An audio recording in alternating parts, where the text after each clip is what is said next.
বিরুদ্ধে যে লড়াই, এই লড়াইয়ের প্রতীক আজকে আম জনতা পার্টির প্রতিষ্ঠাতা হুমায়ুন কবির মহাশয় আজকে আপনাদের সামনে আছে। উনি আপনাদের সামনে বার্তা দিতে চান।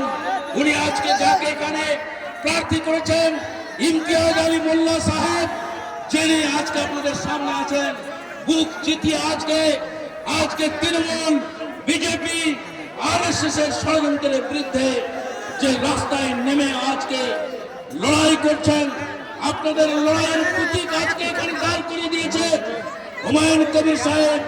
আজকে এখানে আছে ইমতিয়াজ আলী মোল্লা সাহেব। আপনাদের সামনে আপনারা আজকে শক্তি জুগিয়েছেন, সাহস জুগিয়েছেন, সাহস করে ময়দানে এসেছেন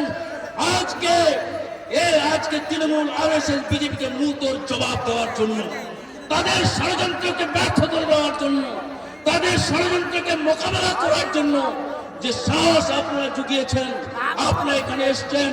আমাদের পক্ষ থেকে আপনাদেরকে আমাদের হার্দিক অভিনন্দন, লাল সালাম।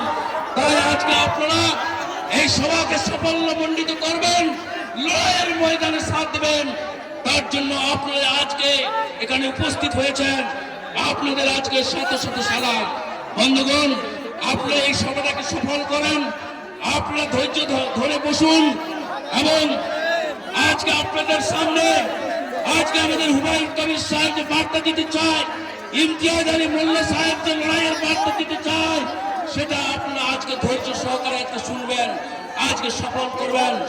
এবং আমি আমার নায়ক, আমাদের যে লড়াইয়ের আজকে প্রতীক ইমতিয়াজ আলী মোল্লা, ওনার হাতে তুলে দিচ্ছি। আসসালামু আলাইকুম ওয়া রাহমাতুল্লাহি ওয়া বারাকাতুহু। আমি